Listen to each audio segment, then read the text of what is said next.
ikaw nun mo, isusundot mo ba pinakadulo, ha? Mami, saan ko ipapasok? Tanga dito, ino. Sa pasokan, ayan. Isa lang, ha? Wala pa. Paglalagay mo doon, Dito ba, mami? hindi, baba mo onte. Baba onte, baba. Ayan, ayan. Ang dami na tuloy nakapinger sa akin sa bahay. O, pag...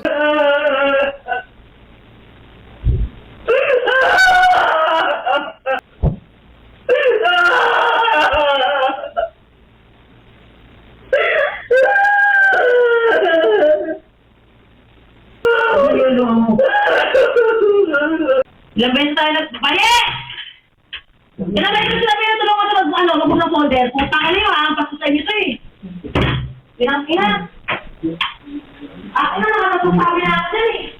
Pinang-ina, hindi ba eh?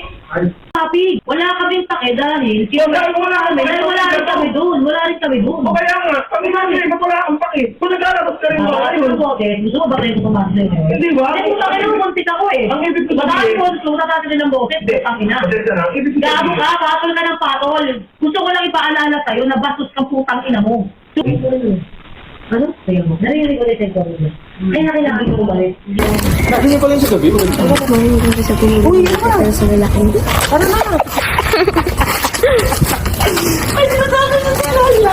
Ang sabi? Mami magaling nga siya bumili ng bahay. Ay, mami magaling nga siya maghanap ng bahay. Pero ano, maghanap daw ng lalaki.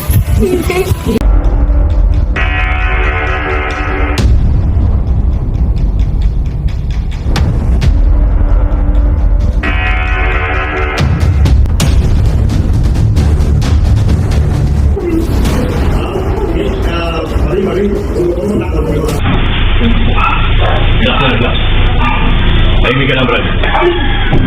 Ang sabi sa akin nung tao na kumuha sa kanya, kausapin nyo na lang po yung kuya niya at magulang. Nung gabi,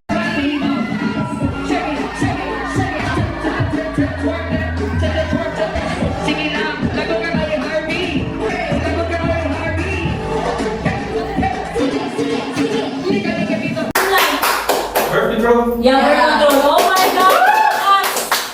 Nabakas, Ate. I'm so proud of you. Kakampi mo ako. Kakampi mo ako. Kakampi mo ako. Hindi mo ako kaaway. Kakampi mo ako. Tapos wala kang ginagawa. Mahirap lang gumawa kasi nga buntis si Ate Marie. Anong gagawin ko? Gusto ko sabihin na huwag kayong magkakaganyan. Kakapanganak lang tayo yung tao, postpartum yun. Ikaw alam kung buntis ka. Hindi kita anuhin.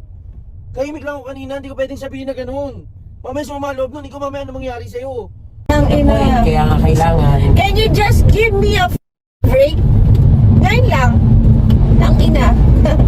Eh di putang ina, ikaw na magaling. Ako talaga, Ikaw kaya na. nga kayo nagsasabi Magsuot ka ng sash. What the hell? Ako magaling na nanay ako sa lahat. Ikaw na. Ako na lang magdadasal sa ito bago kayo bumaba. Lord, alisin niyo po ang mga masasamang elemento sa mag-asawang ito.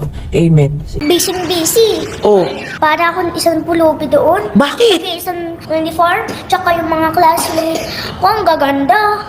Saka pa tatay. Ay, Alis ka ng alis sa buhay ko. Ngayon, di mo ako binibili ng gown. Dati binibili mo ko ng gown. oh, Kakaalis mo yun eh. kakaalis mo pala yun tayo eh, oh. Ang gown talaga. Hindi ko na kilala. Oh, Ay!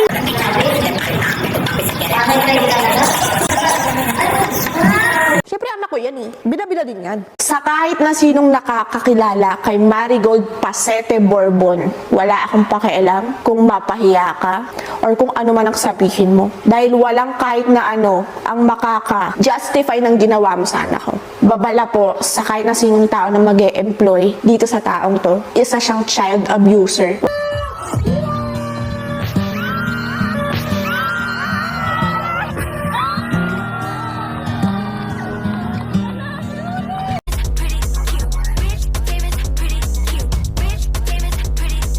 nasa tamang titi ako.